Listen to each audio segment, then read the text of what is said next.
Okay.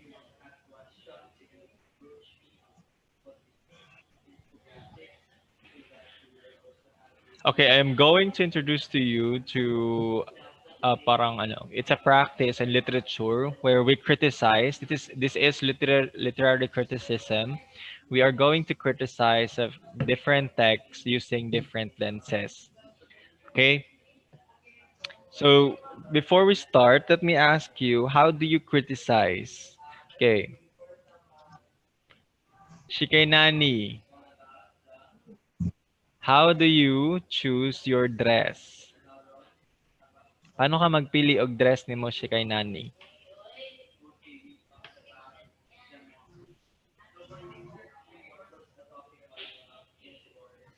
Ah, okay. No mic.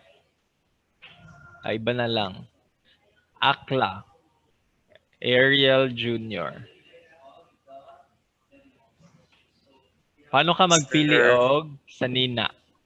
How do you choose your kung ano lang po, ha? kung ano lang po yung available. Kung ano lang yung available. Kung magpalit ka somewhere, how do you choose? Depende sa color, Okay, you take into consideration ang color. What else? design. The design. Okay? What else? Yun lang po. Okay, so that's it, no? You have your own standard, your personal standard on a specific thing. Actually, we have personal standard about everything else aside from choosing what looks good on us. Okay, we also have standard in our relationship. Okay, so how about Joanna Riza? Yes, sir. How do you choose your partner? Ganon. Ano, sir, dapat What is your standard? we should be clean po, sir. Like, Ha? hygiene, Ano? dapat may hygiene, sir. Okay, And hygiene, kind. kind. Yun, dapat may itsura din, sir. May tsura, okay. Meron talagang factor yung ano no, yung face value. How about the others? How about the boys? How about Almazan? How do you choose a partner? Partner sa ano, sir? Ano, parang romantic partner. Ano, sir? Yung marunong magluto, sir. Marunong magluto, okay. What else? Ano, sir? Yung matalino Matalino. na Okay, maganda. ano pa? At Sir. maganda. Okay, so we have different standards, different person, different standard, iba-iba tayo ng preferences about our personal choices in life. So that is how literary criticism works. So we criticize everything to fit in our own standard. Kasi we want to live in a world where everything fits in our own favor. Okay, that's why we have different stand on politics, different stand in fashion, different stand in um, debatable materials, mga ganon. We have different ways to express ourselves. Also, literary criticism is what you do as a student, as a literate, ano tawag dyan?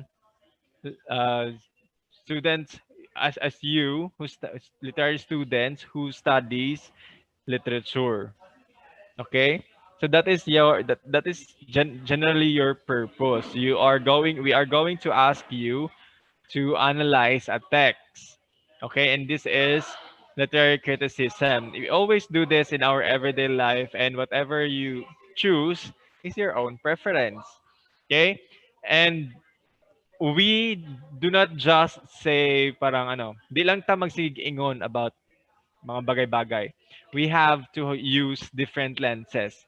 For example, naay na kamatyanon sa isa ka airplane. Sa isa ka airplane naay kamatyanon. And then, may naghingi ng tulong. Kanang, who is the doctor here? Kapag ganon. Help, who is the doctor here? Tas there are three doctors. One is a doctor of philosophy, one is a doctor of finance, and one is a doctor of medicine. The doctor of philosophy, sabi niya, I am a doctor. Tapos ana tong kamatino na, I am dying, please help me. Tapos mag-ana tong doctor of philosophy na, aren't we all dying? Mag-ana siya. Because he is a doctor of philosophy. At also, ang itubag sa finance is okay because you have submitted yourself in the economy. You have fulfilled your purpose. Okay, so since he is a doctor of finance or financial management, okay na sa kanya. So he cannot really put his ano to?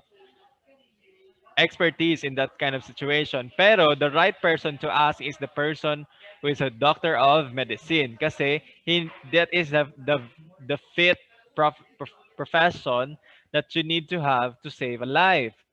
Similarly, that is what we're going to do with when you are asked to analyze a text. Okay?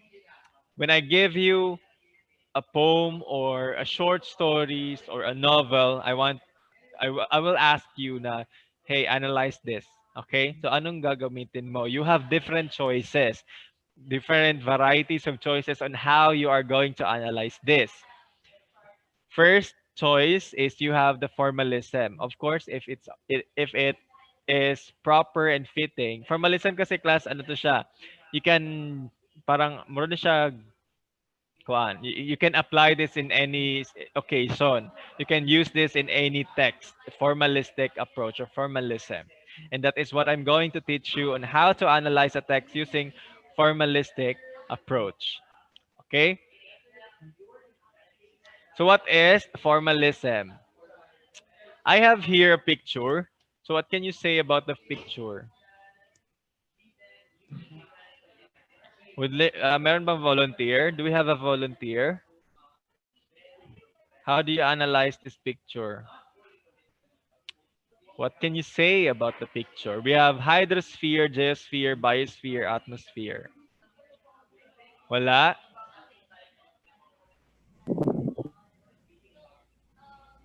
Okay, for Juliana. Cycle, sir, or yung balance. Ganun po, sir. It's balance. Okay, how about the others? Para kay for Juliana, the picture is balance. How about the others? Spheres sa Earth, sir. Spheres of Earth. Yes, these are different spheres of Earth. Now, take a look at the arrows. What is the relationship of these different spheres with each other? My cycle, sir. Is there a cycle? Is this a cycle? Ano ba ang qualification ng cycle? Hmm? Interdependent sila, sir. Okay, very good. Interdependent and interconnected. Everything is connected. The geosphere is connected to hydrosphere as well as it is connected to biosphere, and at the same manner it is connected to atmosphere, and as that goes with the different spheres of earth. Every element works together to form or to sustain a life. Okay, this spheres of earth formulates life by doing or by giving or by imparting their or by playing their role in the environment. Now that is the concept of formalism. Formalism or formalist criticism emphasizes the form of a literary work to determine its meaning, focusing on literary elements and how they work to create meaning. So that is the meat definition of formalism class. It focuses on the literary elements and how does this literary elements work together to create meaning. Okay, if you are presented with literary text, first thing you need to do is identify the elements. What are the elements? Diba? We have discussed the elements of poetry and the elements of fiction. Kung hatagan mo og kuan class, kung hatagan mo og novel or hatagan mo short story or poem, you have to identify if it's a work of poetry or if it's a work of fiction. Okay, paano mo ma-identify kung poetry siya or fiction? Villegas.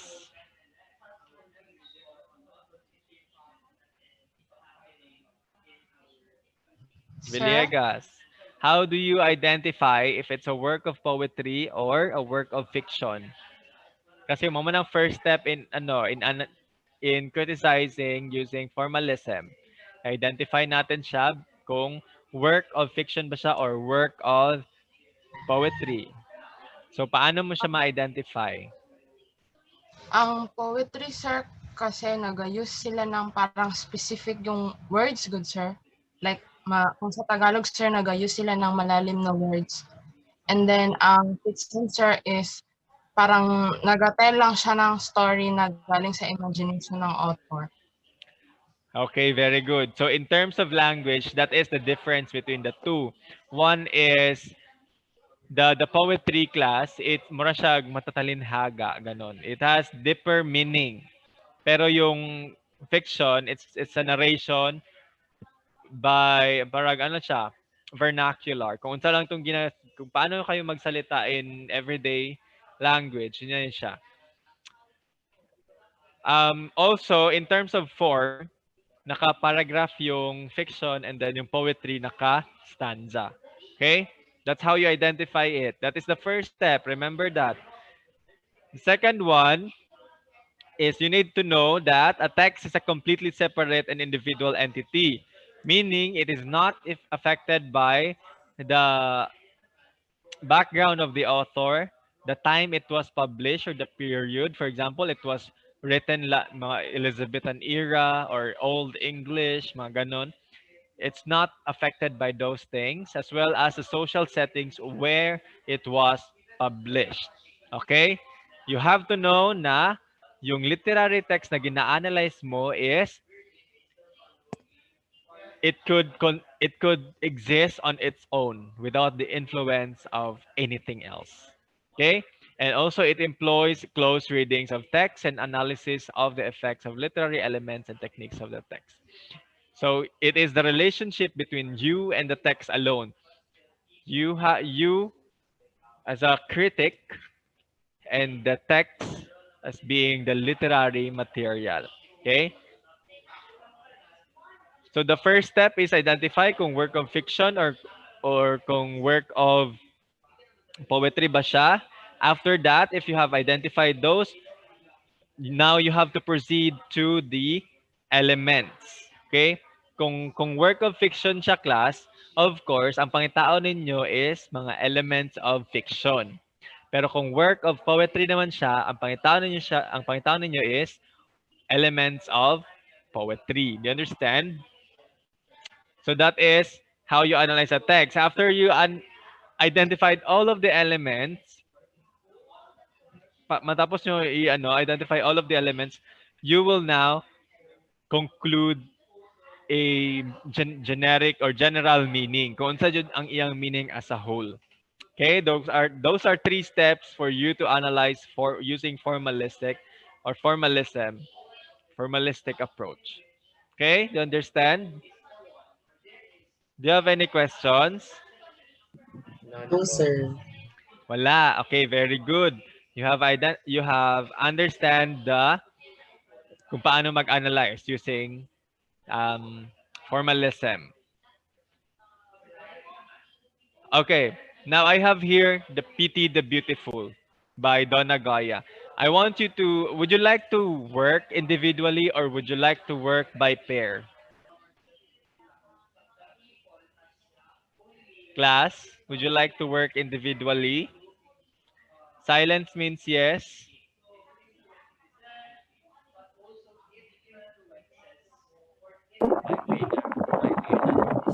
By pair. Okay, maraming gusto mag-by pair. Okay, ganito.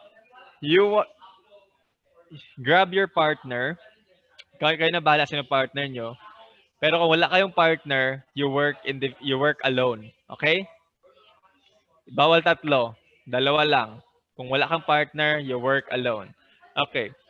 On any form of paper lang ha, hindi necessarily na one whole sheet of paper or intermediate pad, any form of paper lang, I want you to analyze this poem, Pity the Beautiful by Dana Goya, using formalistic approach. Now, what are the three steps? First step is identify if it's a work of fiction or work of poetry.